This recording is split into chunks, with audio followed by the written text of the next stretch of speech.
Hi everybody and welcome to Business Today, show number 4, Gerard. It's so excited. We've learned a lot in this process, what people want, what people need, getting feedback. Yes. What a journey for us. And some great questions coming in.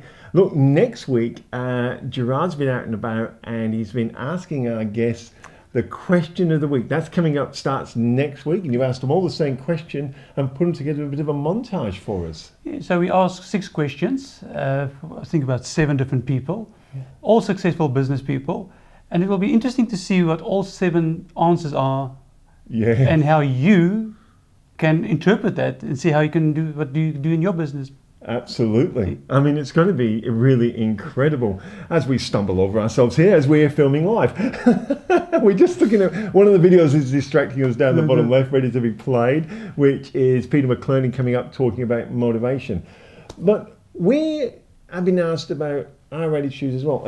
And you said something, and we did a video on it, about when you're exposed to a new idea, Gerard. Once you start this journey with coaching and you get an idea and you follow through on it and you see the results, it is like you're motivated.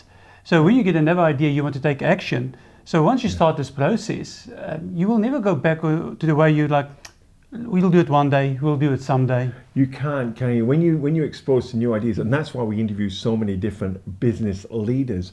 And as you said, once you're exposed to those new ideas, you can never go back. You automatically, your business grows, you grow. I think you growing first is the key to business growth. Well, if you don't grow, how can your business grow? If you don't have new ideas and implement them, nothing will happen in your business. Yeah, and I think that's what Peter was talking about, Peter McClernand. And I think we should just roll the tape, shall we, when we talk to him about motivation. Here he is, Mr. Peter McClernand. Well, I'm back with Peter McClernand. How are you, Peter? Good, mate. Very good. What a great segment we did last time. You were explaining the difference between marketing and advertising, building that trust factor, and how you're condensing it to online and your funnel explanation of why. Yeah. It's you learn the hard way sometimes. You know, when you're spending money, you have to learn and adapt pretty quickly to what's effective, basically. You know, when you go through a business journey, sometimes it can be pretty tough, and I think everyone has ups and downs, and especially startups, they start going, but even normal business people, they hit plateaus sometimes. And one of your passions has been around motivation, how to push past that barrier. Yeah, that's right. Basically, I think it all revolves around having a plan. So I try to have a 5-year plan. So, what I would call a long-term plan would be 5 years. And then a short-term plan would be, say, the next 12 months, And each of those 12-month plans fit into achieving the 5-year goal, So it really boils down to how people actually think and understanding how you think. People are thinking all the time, but not a lot of people understand what the thought process is. If you can get to understand that and control thinking, then you control all of your thoughts and where you're going, and you can organise yourself towards goals, which keeps you positively motivated at all times. So, Are you talking about where you see a lot of business people, they'll go in and they'll try to be everything to everybody instead of getting a little bit more, you're starting to get a little bit more cloudy, saying be more precise in what you're about? This is more about personal goals and personal motivation, because that is if you're running a business, then that translates into business motivation. Pretty much you're captain of the ship. So how you think and how you're motivated affects how that ship runs, and whether you flounder or whether you get to your destination. So just talking about the way that people do think, there are 4 or 5 factors that are involved in any kind of thought process and motivation and achieving goals. So the first one is to have a positive attitude, and that can, even if you don't have that, you can build it through positive affirmations. So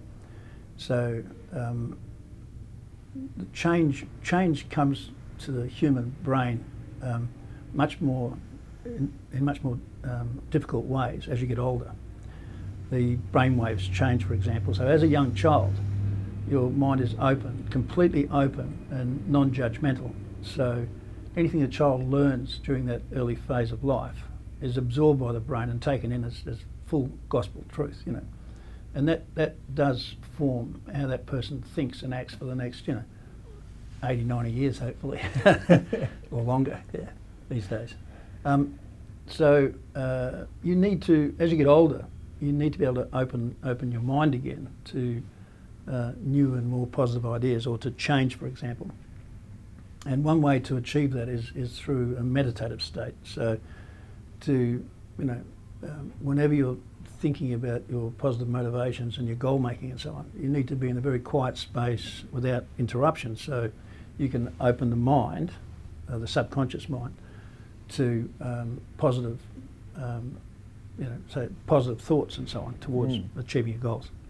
So the first thing is that you can change the way you think. The subconscious mind gathers everything throughout life, and then feeds it back out through your conscious mind, so that you react in the same way every time to a certain circumstance, because it's all stored up here in your subconscious mind. So they say, "Oh, that's Peter." That's Peter speaking.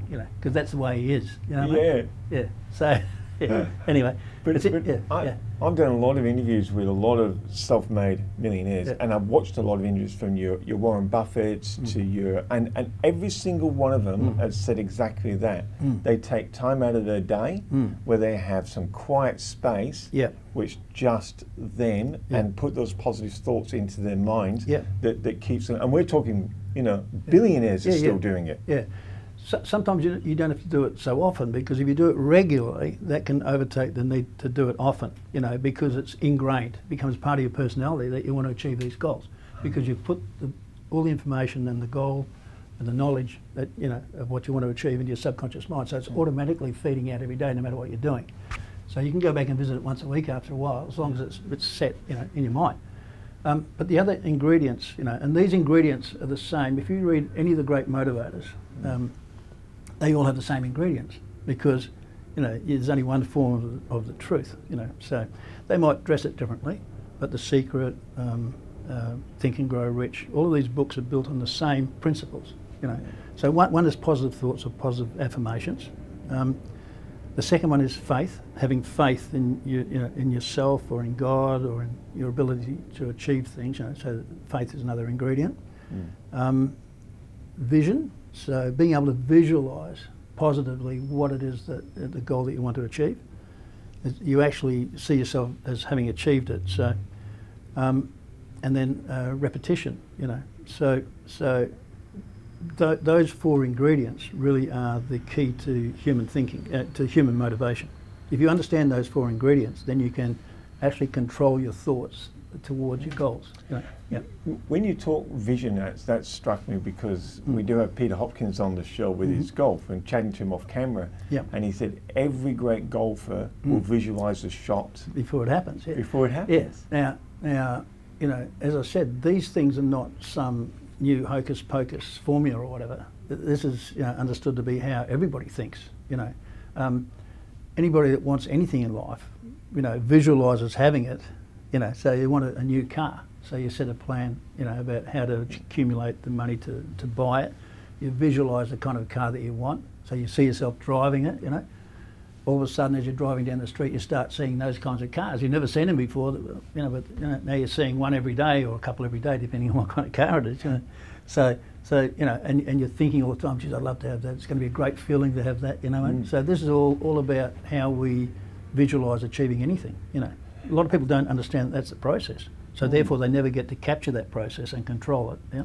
So understanding the process, then, do you find if people are not motivated, it's because the goal or that main thing they're putting into is just not aspiring enough, or it's too easy, or maybe they're just being a little bit too much? Someone said you can be a billionaire when they're scratching to find the milk money this week. Yeah.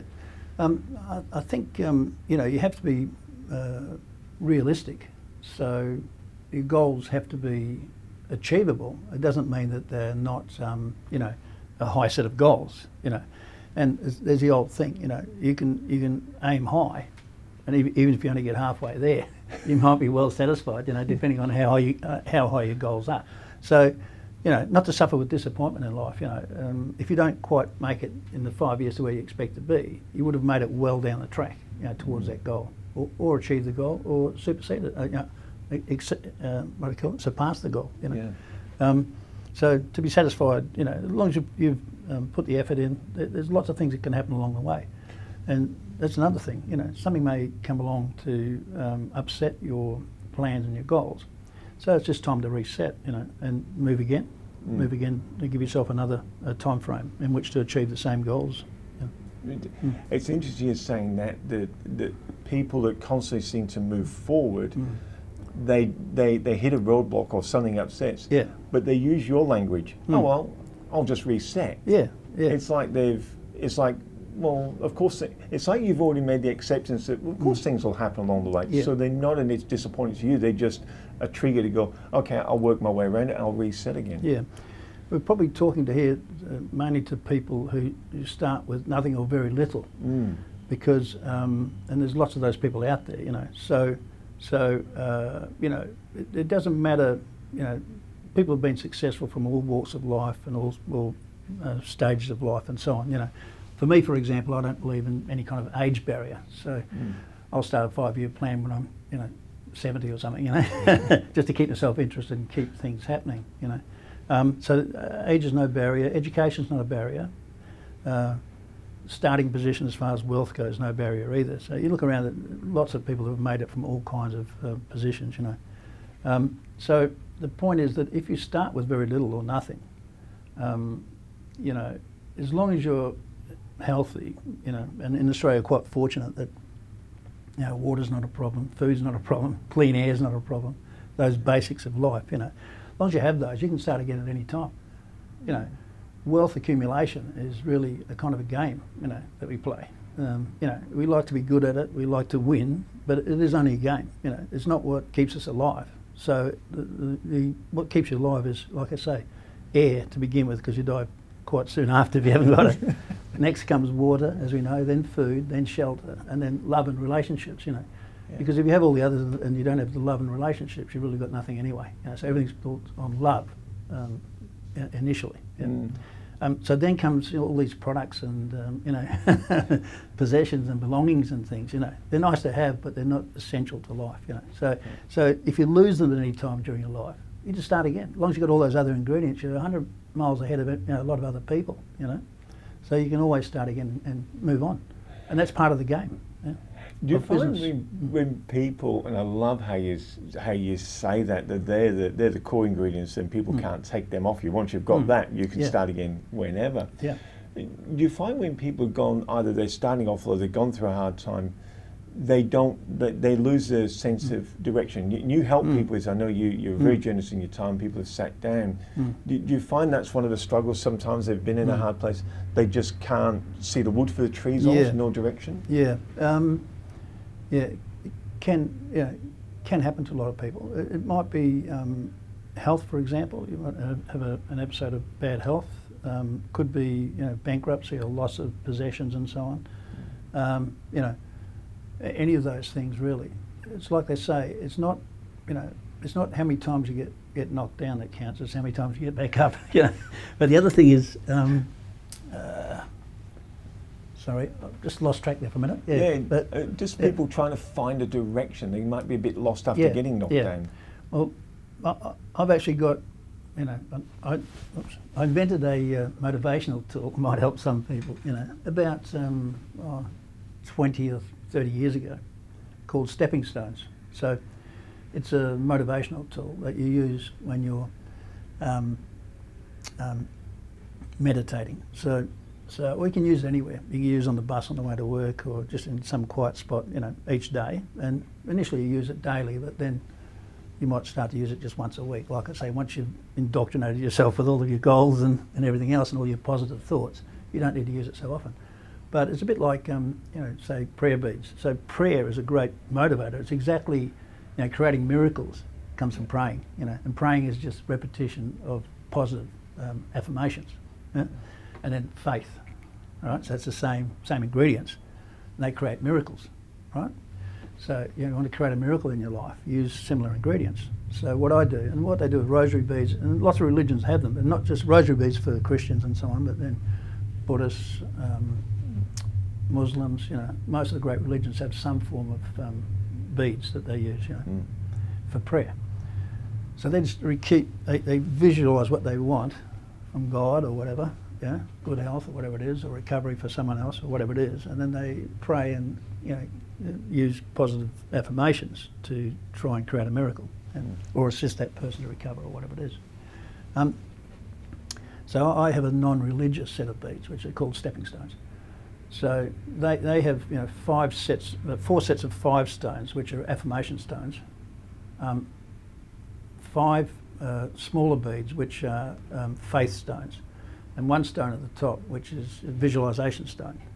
So you just hold it in one hand, you just go around like this. So you have 5 positive affirmation statements, 1 faith statement, 5 positive affirmations, 1 faith, 5 positive affirmations, 1 faith, 5 positive affirmations, 1 faith, and you get to the visualization stone.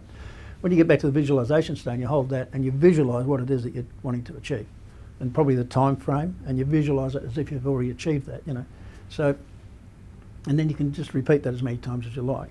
And, your faith statement could be a religious statement, but more often than not, it's just a statement about having faith in yourself, having faith in the outcomes, or whatever it is. It could be religious, doesn't matter, But these are not they're non-religious. So they're very personal. The more you use them, I use certain stones there as well. So I might use rose quartz, for example, which is the love stone. So that gives a basis of love to the whole process. And then you use lapis lazuli for the visualization stone, because that's the mind stone. That doesn't mean a lot, but throughout history, these stones have gathered some, traits, you might say. Yeah, I think it's one of those things, and people listening will go, I can see what you're saying. Success leaves clues. It's a really and if you look at the people who are successful, they've all got tools, and they've all got, as you said, that 4-step system. Yeah. And as you said, the 5 affirmations, and then the faith, and the actual visualization. They all have that system, and that system has been proven to work over time. That's absolutely fascinating. Yeah, all this does is gives a physical aid to the thought process. You can run through the thought process without any kind of physical aid, but this just helps you to go through it in a methodical way and continuously come back to the same themes.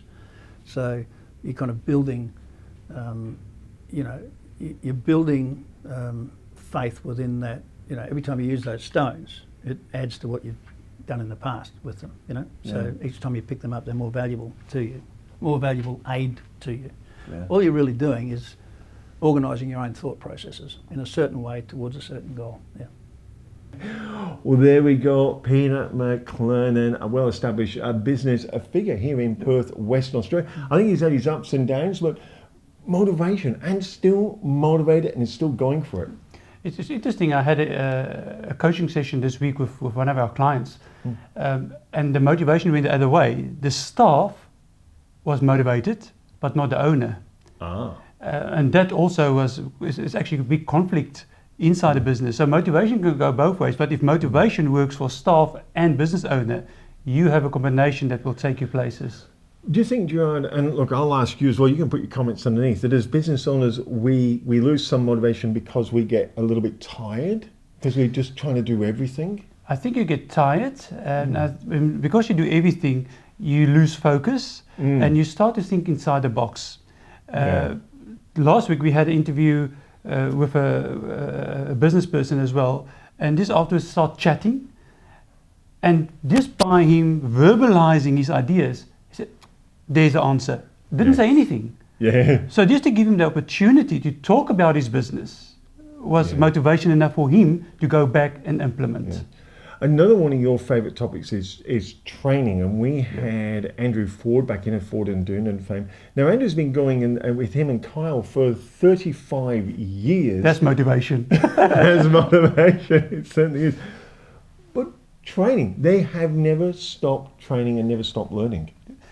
You know yourself and your business all the new things coming out, all the new technologies, even in your field. If you do not keep up to date, you're going to run in trouble. There's a business in Perth where the owner refused to start using new technologies. They closed down end of December last year. Wow, incredible. Look, if you're looking for some training for yourself, and we realise money is tight and time is tight, they're probably the two biggest factors. You want to check out, after you watch Andrew, of course, check out our 90-day millionaire program. It takes about 10 minutes a day, cost of a cup of coffee a day, so it's very affordable, really time affordable as well. I think that's probably the more important part. And you get to spend 90 days with myself in grass and put all those foundations, all those building blocks, all that training in place so you can make your first $1 million. Andrew Ford, and Andrew, you've been mentoring a lot of business owners, and last time you were on the show, we were talking about recruiting people. Yes. And of course, people go, that's the toughest job in the world. One, getting the right person, and two, having the confidence to let someone start controlling parts of your business. Yes, it is, yes. And the more, I think the bigger you get, the easier some parts of that aspect of letting go, because you've already filling just a core job. And that takes us to the training parties that have a really clear job description of what they're doing, and not a sort of vanilla type one straight off from Google, but really put specifics in and what your expectations are, not just that you'll do this, this and this, but individual parts of the job, that expectations that you need them to deliver. Now, a lot of people talk about job descriptions, and KPIs, and this is where a lot of business owners, when they're first doing it, struggle. Mm-hmm. How do I get that detail in it? Because most of us, I'm sure you yourself, when you very first start in business, it's like, well, I just do this and this. Yeah, correct. It's not documented or anything. And it takes us back to the procedure manual, doesn't it? Yeah. I think a business, no matter what the size of it, can do with, even if it's in a basic form, a procedure manual.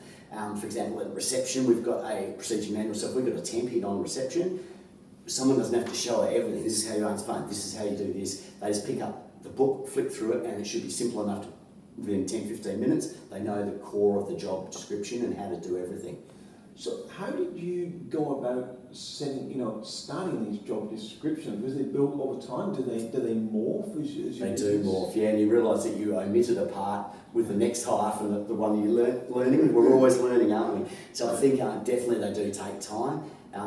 And look, I said, Google's a wonderful thing, isn't it? There's so much information out there that could form the basis of it, and then you're just only filling in a few spots with the individuality of the situation.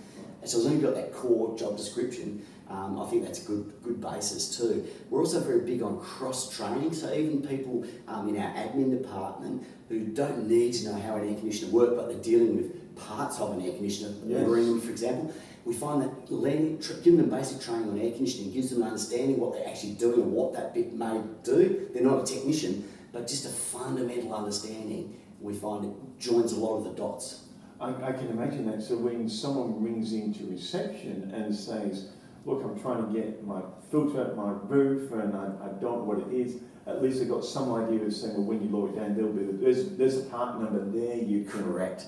And often that means a receptionist can handle that without having to go through to the service department and grab another person's time. So she can get that basic information, like you said, Michael, and then relay that to service, and when we ring back, we've got the information ready to give to the client.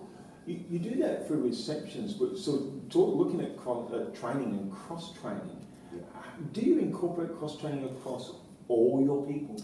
We try to, even our field staff who are installing the air conditioning, we actually try to teach them a bit about the design side of it. So again, putting context to why that duct has to be X diameter or not Y diameter. It's just the context of building the picture behind what they're actually doing, I think is really important. So we try to do it as much as we can. And also job sharing is a really thing we've just started implementing more of. So, for example, a receptionist right now at Ford and Doonan is spending time up in the installation department learning that. So if that person's ever sick, again, she's not going to be the expert at it, but she'll be able to keep the wheels turning for that day or two. So the more people that know other people's job makes you less vulnerable if that person ever leaves to the core person leaves. It's interesting because obviously, I've experienced your technicians in my class. Yep. And you talk about design. I remember when we had it put in and your technician went, I don't like where that is, now I've seen the room, I want to move it here. Yeah. And of course he was spot on, it Yep. works perfectly. So that's obviously that cross-training coming through. Correct, yeah. That's delivering the quality of service back to those customers. Is that always the focus of your businesses? Yes, and just general training as in customer service, like we'll have a customer service specialist come in and do training, and maybe in different groups. We might have the field staff for one bit, because his message there may be different to the salespeople's message. You know what I mean? 'Cause we're dealing with a different, not the same client, but at different times of the transaction. So we've got individual specialists come in on that sort of thing, on customer service. Right now we're engaging a consultant to come in talking about better communications. So we're getting a bit of this department against that department, which is very, very unhealthy. And it's very hard for us in the middle breaking that down and stopping it. But so it's really about empathising with that other department and not just worrying about your own. You don't get me thinking, I don't get you. You know, it's a common situation. So communication, how you communicate the same message can be delivered, as we know, in many different ways. One well and one can ruffle a lot of feathers. Yeah. So I'm smiling as you're saying that, because it's yourself and Kyle. So I can imagine that communication. Someone said, "Yeah, but Kyle said I could." Oh, definitely Did you right. get this? Absolutely. We call it the mum and daddiness. Yeah, if they don't get the answer they want from Kyle, they'll come to me because I'm a bit softer too. So I'm like, oh, that's good. They won't tell me they've spoken to him, and he said the opposite. So now we make sure we communicate before we commit to a yes. So leave that with me, I'll get back to you, and then just, did you chat to them about that? So yeah, we're aware of it now and it plays off. So how do you build those sorts of things in your training, just trying to think, come on guys, don't try and play as it? Do you build any, or do you just handle that behind the scenes so they don't see it as much? Probably the org chart, the organisational chart, which is available to everyone. So we try to keep everyone in there reporting to their line manager above them, sort of thing, without trying to make ourselves untouchable at the top here, where my door's open any time for anybody. But first talk to your manager, obviously, and not come to one of the directors. But then it can easily escalate if they so choose if they want it to. So one of the questions that does come up quite often is the time it takes to train people. How does a company like, even a startup, and even companies like yours, what do you say to people? I just don't have the time to train. I need it, but I don't have the time to train. Yeah, that's a common thing, isn't it? There's something about an 80-hour rule or something like that, I think, from memory, that you just have to realise that the time you're going to spend, which at the time feels like I'm wasting my time, the quicker we do it myself, all those standard things we think. But you have to think, if that person stays with you even 1 year, much less if they stayed 5 years, the amount of benefit that training and correct training will pay dividends 10 to 100 times the amount of effort you're putting in at the start. So it's a bitter pill at the time, but you just have to swallow it, and it will be worth it most of the time. But what's most frustrating, of course, is when you do that, then they so choose to leave. And I'd say 3-6 months after you just finished all of that, and that's just devastating, heartbreaking, and people are going to do it to you, and you just have to accept it. Don't get angry about it. Just shrug your shoulders and try again. Now, you've got a lot of long-term employees. I mean, I've had the privilege of meeting some that have been there for years. Do you believe that continual training keeps them engaged with the company and keeps them long? Do you think training has an affiliation in it? I think it does, Mark. I think especially this next generation coming through, the 20-year-olds, as they say, they're going to have whatever, 15 jobs or 20 jobs in their lifetime. I think they're always thirsty for it. And I think, let's not forget about the business owner themselves too. It's not just about them, it's that we all need training, we all need, and even if we've heard it all before, you can go to a course and walk away with either a refresher or just one little gold nugget. Oh, that's right, either remembering it or implementing it, and we always need, I think the world today is about ongoing training. If you don't keep up, you're just going to be left behind before you know it. It is really, really changed. It's funny, well, not funny, but when you just mentioned yourself, and yourself and Kyle obviously do training yourself. Yeah. Someone would go, but you've been in business for 35 years, what's left to learn? Oh, there's plenty, isn't there? Especially in that digital space too. I'm personally a consumer of podcasts, so I'm not a big book reader, and spend a bit of time in the car, so it's a great use of time. And I'll just flick through, and it might not even be a business-related thing, it may be like just a general life type podcast. But you're always learning skills, be it communication skills or another idea, and a lot of them I grab and then implement into the business if I think it's worth it. Another thing I'd recommend people consider doing is joining some sort of business group, be it a networking group, a BNI, or there's entrepreneurs organisation. There's many, many of them. And again, mixing with sharing any problems you've got is great. As we said, it can be very lonely at the top of owning a business, but you just learn from other people. I've had that similar situation. This is how I handle it. It's like, great idea, I hadn't thought of that. So don't isolate yourself in your business and just feel like you're alone. Just get out there, share, talk, and you can give information back as much as you'll receive it. So when it comes to training specifically, and you're in those groups, Are you actively always looking at some of the entrepreneur groups you're in their training methodologies, even though it might be in a totally different industry? Do you ever find that you look and go, I can modify that for me? Especially in an entrepreneur's organisation, the way they run meetings and that, what they call forums, and just the protocols and that sort of thing, and the Gestalt language that's adopted. So you don't say, you should do this, it's like, have you considered, as opposed to try to push an idea onto them. If they don't take it, then what do they, that fix that relationship. So there's so many gold little nuggets you can pick up everywhere. So just don't insulate yourself or think you know it all already, because you never know it all. And the space, of course, of platforms are digital. That's just the new one every other day. They mention the name and what the hell is that? What does that do? Then someone explains, and then often I'll go and research it. Not that I need to know the intricacies of it, but I need to be aware of it. Yeah. So someone today who's thinking about putting a more structured training program into your business, what would be 2 or 3 things you would recommend or for them to consider as they do this? Well, obviously, whatever their speciality is, make sure that's up. The latest technology, if the technology is racing ahead, have they been kept up to date with it? So that's sort of pretty obvious, that's training you to do there. But going back to that communications skills and that sort of thing, and building that EQ, that emotional quota, is really, really powerful. So yeah, we never stop. And salespeople, they have to get ongoing training. Again, we all get into habits, good or bad, with being a salesperson. And I think you need this. Not that much there's new ways of doing things, like selling, although it has changed a bit, but just refreshing. Oh, you should be doing this, if you're doing follow-ups this way, and this way you could do a follow-up, we use these terminologies, just little bits all the time. So if you want to keep going and be at the top of your game, I think you've got to keep training. Hi and welcome back, and wow, that was a great interview with Andrew. He's really, really on the ball, him and Carl out there at Ford and Doonan. Every time I listen to Andrew, I take something away. One thing that impressed me with Andrew is his commitment to team building, which brings us to our next guest, Alex, and she is, I think she's worked for Red Bull, she's done team building on cruise liners, all this sort of stuff. International experience in team building. So this is going to be a really interesting interview. Let's click through it right now. And you find out that that's not true. That means you try to really start from beginning to create a good team. Because I always say you can teach people any skills. You can teach them to work on computer or use your system, use your CRM. You can teach them anything in 1 month, a few weeks, but you can't teach them their attitude or values. They have, their own values. And if they have attitude and values that is not actually, I would say, aligned with your company, probably there will be never a great team worked, towards your goals. It's interesting, when we were talking before, we were talking about this, and you're saying when you go in, this is why you're not one of these people that just bring the few board games, they all just play games together and get to know each other that way. You actually do a lot of analysis behind the scenes. Can you explain the importance of this for business owners so they understand that before they get into team building, they need to do some research?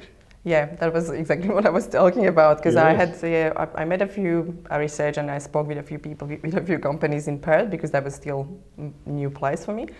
And I asked them what they do for team building, and I said it's go-karting, or it's just having drinks in the evening. And Where's this company? I said, well, I'm not sure what you're supporting this way, but okay, it can be fun, definitely. And we also do fun. We always do fun. We always do fun things. But the major thing is we do a lot of diagnosis. And I know it's a lot of questioning. People sometimes don't like it, but we need to really have kind of access to people in the company. We need to see how the teams are working together. The best thing is if we can spend some time with them. If we can't, we do some surveys and we do some questioning and some diagnosis on a paper, basically, or online. And we try to really find what is the main issue, what is the problem in the team. Because leaders sometimes they think they know, but it's not really true, because they know only what they see. And there is, us coming from the outside and see different things. It's always that way, isn't it? And you always want someone from the outside, because they do see it. When you're inside, it's really hard to see it for yourself. Yeah, I have definitely the same experience. I didn't see a lot of things. Even now, after 3-4 years working with the teams, I can see what I did wrong and what I should do better. And that's why we always try to tell people, okay, this is your problem, probably communication skills or some relationships. or build up the trust, or there is one person in the team, you know, it's kind of, we call them prima donna or some superstar. Yeah. And but the team is not working together. And I know it's great, you always have the strong person in the team, but they're not going to achieve anything if they have only one strong person in the team and they don't work together. That means it's all kind of like, yeah, let's see, this is the problem, this is the issue. Right. And now we will suggest the activities can be a little bit of fun, a little bit of challenges, so a little bit of outside work, a little bit of office work, you know, and it's always fun. We blend it together. So we're going to start with basically get to understand the teams themselves and the different cultures, and then analyse. What you do is then you're saying to business owners, what you really need to do is have someone from the outside just analyse, so you get to the root cause or where things can be improved. Because some things, sometimes they're going well, they just want them to go better. So you're kind of finding that spot where you can improve. And then the fun. Yeah. Come on, share some of the fun. You were telling me one in the other side, and I'm going, oh, that just sounds like great fun. That was what I was talking about. That was part of the hiring session, and we tried to see how actually few people can work together. That means we created some small groups and we sent them outside, you know, to the streets and just gave them sometimes it was the evening activity. It was kind of like, yeah, okay, let's go for beer, but do some work.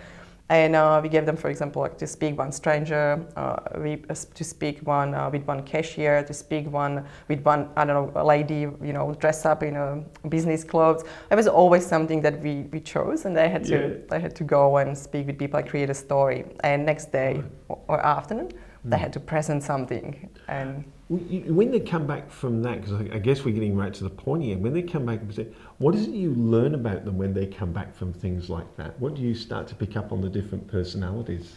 Yeah, that's the major thing is you can straight away analyze who is dominant, who is, you know, fun person in the team. You always have that, you know, funny joker. You always got the fun person. Yeah, I guess it's you. No, it's funny because it's great. You need all that mixture in the team, and I think it's great because that's how you can achieve the result. If you have just all jokers, you know, probably they're just going to have fun, but they will never bring the result. Yeah. And yeah, that means that's the major thing. You learn about people, and you know who I would say, what are the strengths of the person, and you work on them. That means you think about your team, how you can use them in the team, and you can change their responsibilities within the team, because you will just find out like, okay, this person is actually strong in this, not with administration. Yes. That means you kind of like, you always observe. That's very important. We have a lot of profiling tools as well. That means we try to use them, you know, as an analysis even during the team building activities. And we always give full report to leader and company. And we try to really teach or help the leaders as well to know how to actually work with that team the best way. I think that is a really good piece of advice, teaching the leaders and the business owners themselves how to work with their teams. Yeah. It's part of them as well. I think they're actually the major problem. I think I know from me, like by myself, sorry, that I didn't know a lot about team building when I started, and I wasn't really good. And that, you know, that was my experience when I tried to teach people and tell them what to do, and I was probably very bossy, and after that they didn't work together and they hated me, and I just didn't know why. And I was like, oh, maybe you need to change your leadership. And I think that's what makes you and your company so successful, because you've been on that journey and you're not afraid to say where you actually fell down yourself and you've learnt these mistakes, so you can help other people along that journey, and hopefully so they do avoid these mistakes. I really appreciated talking to you. I can't wait for you to come back. You'll come back again and talk a bit more about team building. That was my pleasure. Fantastic. And Alex's details are all down below if you and your business is looking for team building to get you to that next level. Brought to you by Top Tracer, your personal golf coach, helping you hit it straight down the middle.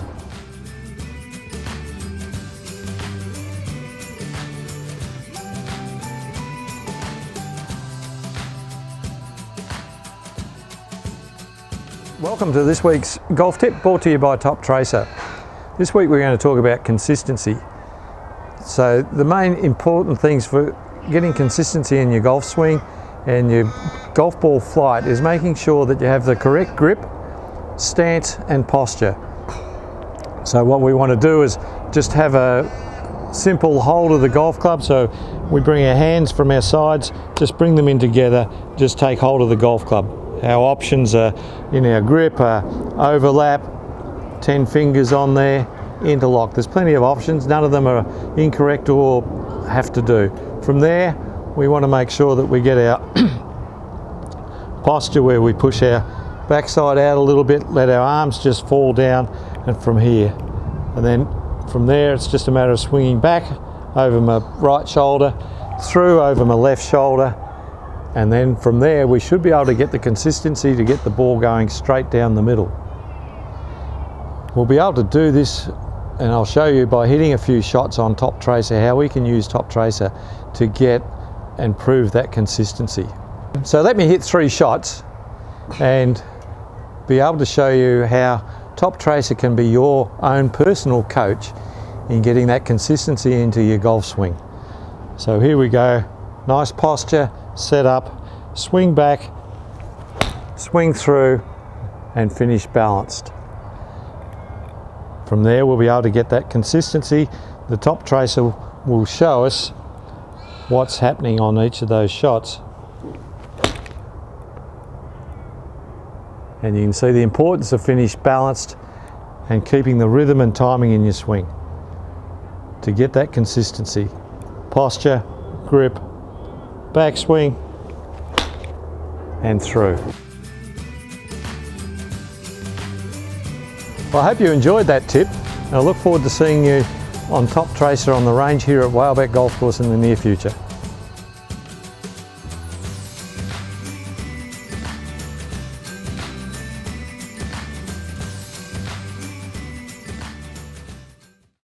Well, there we go. I do like watching the golf tips with Mr. Peter Hopkins there. A bit of a difference in our business show. But looking at that as well, I think that can also be a part of a team building one day, because everybody will laugh at each other. There you go. Maybe Alex will have you and your team out there team building on the golf course. Hey, we talked about owners. We always say it's about us as the owners. We drive our businesses. But John Bruins came back in, and he's got that great book, If You Were Hit by a Bus. He's really saying if something happens to one of us, what happens to the business? You can have a great business, and if something happens to the partner and some legal stuff is not in place, it can ruin a business. So, here's another one of his 27 questions. He asks business owners, what happens if you were hit by a bus? Have you got contracts? Have you got contracts with suppliers? Have you got contracts with your clients? Who signed those contracts? Interesting question.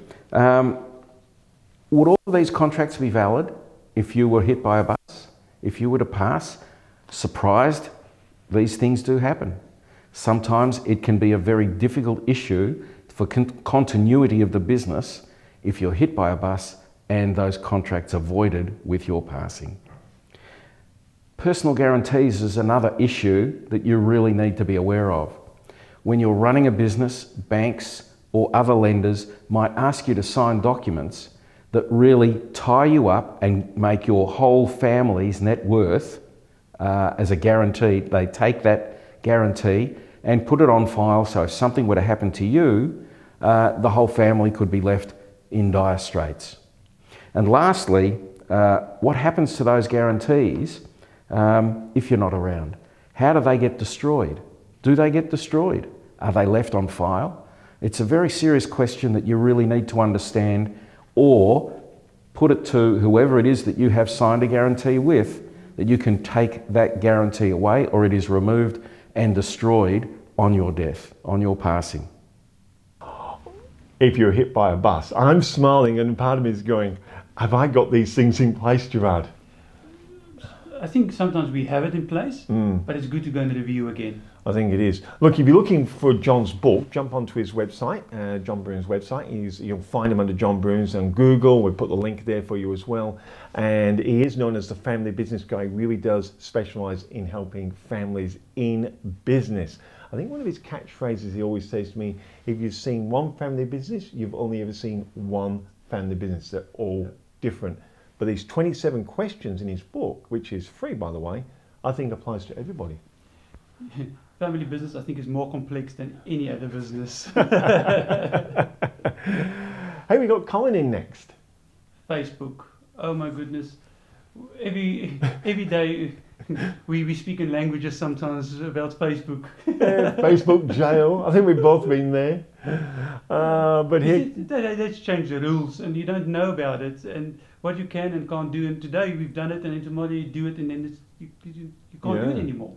I think the great thing about people who specialise in Facebook, especially from a really deep technical, and he goes really deep in his own experience, Colin, he's able to then simplify that, but get results for people. Yeah. That's what I really like about this. But there's a small little one or two things that you can change every time, every week in Facebook that helps you to keep sane and get your message out to the right people on Facebook. So here is West Australia's Facebook guru, Mr. Colin James.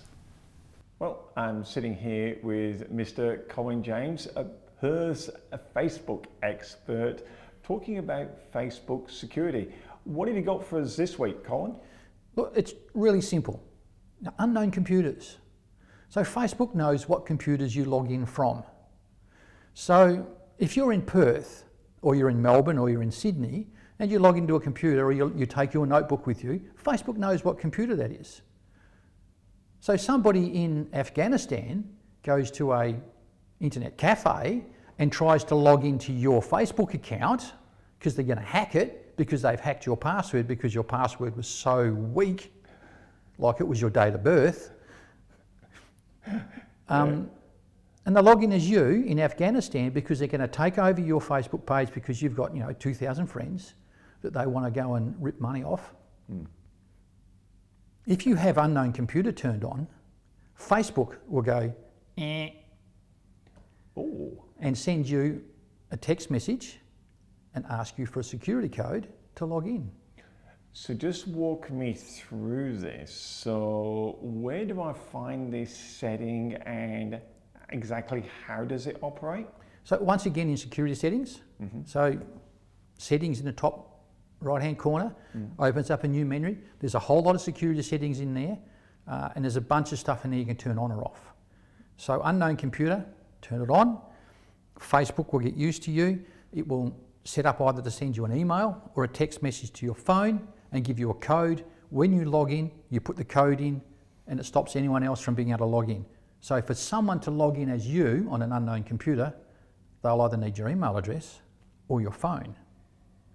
Wow. And without those, Facebook will not allow them to log in. It will lock your account, and the next time you log in, it'll make you verify yourself and change your password. Really? Really. So how did my Facebook page get hacked? I wonder. So last week we talked about friends, and this week we're talking about unknown computers. Do you find this a common thing that people haven't turned on? Most of the security settings in Facebook are turned off. By default, they're off. So you've actually got to go in there and turn them on. And if you're using Facebook to promote your page, to promote your business, then access to your business page is through your personal profile. And if you don't have these features turned on in your personal profile, they then have access to your business page. They can steal from you, they can steal from your friends, they can steal from your customers. So it needs to be turned on. Wow, so if you don't have unknown computer turned on, you're saying that my Facebook page and my business page, which is critical, is exposed to risk. Correct.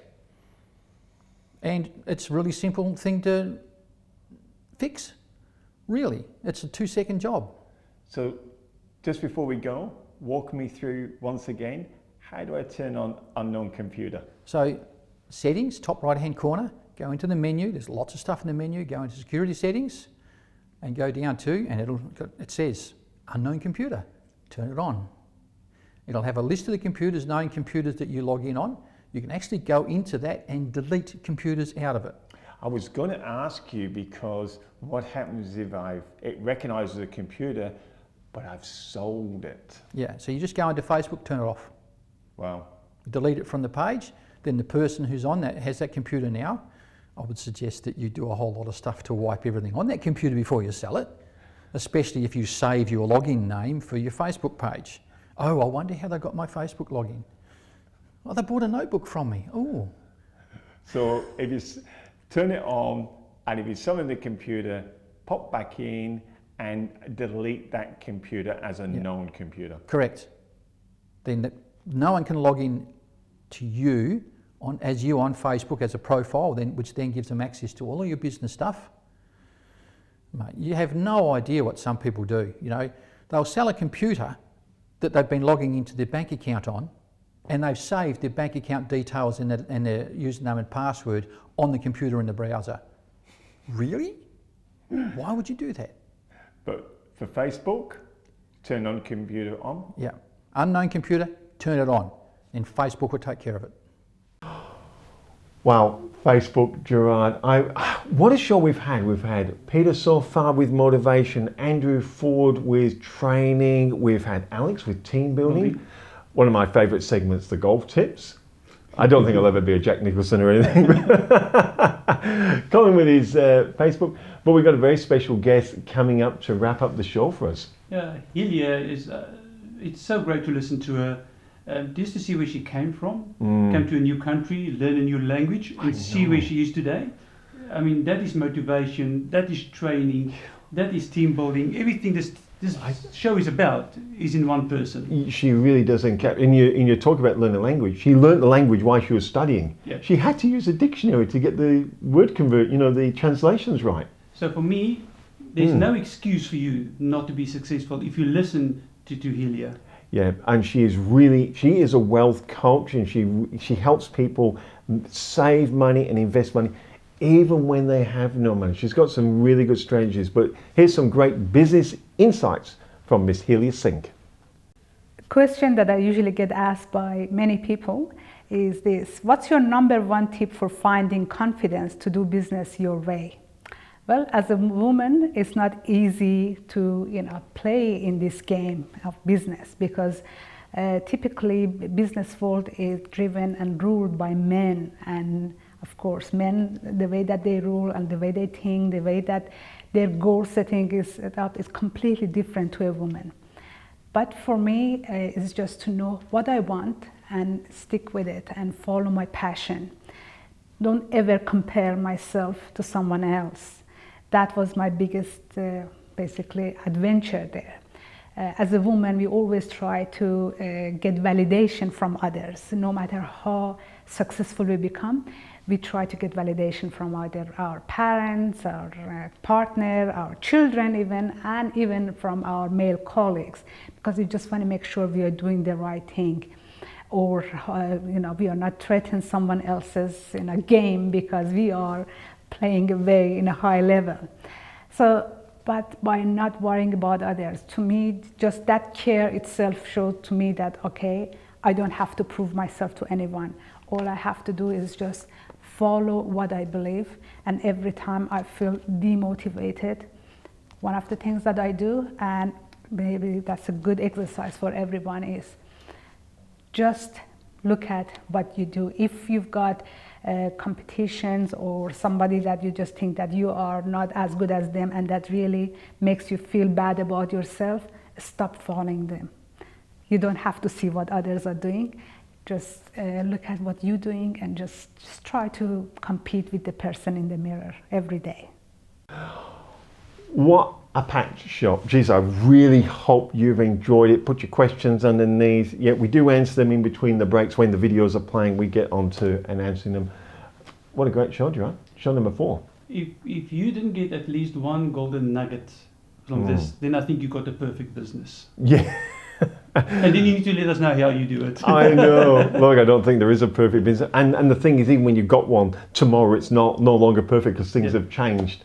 And with that questions that we're going to bring you next week, the interesting part is even the most successful people had the same issues than you and me. I know, I'm really looking forward to this. It's in the hot seat, it's the question hot seat.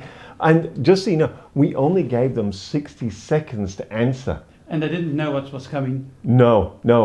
Gerard just asked a question as the camera was rolling, and they had 60 seconds. So you actually get the core of the person, the essence, Yep. and the truth. So that's going to be really exciting. Look, it is live, but let's do the 60-second question with you. Just to give you a taste of what's coming next week. Gerard, to take us out for the show, your definition of success. Thank you, Michael. Click, click, click. I think success is very personal for different people. For me, success is about health. It's about helping people, and it's about being able to live my why. It's not about money. It's not about having a big business. It's about me helping other people. And if I can do that and other people grow, I'm successful. There you go. What's your definition of success? We'll see you next week.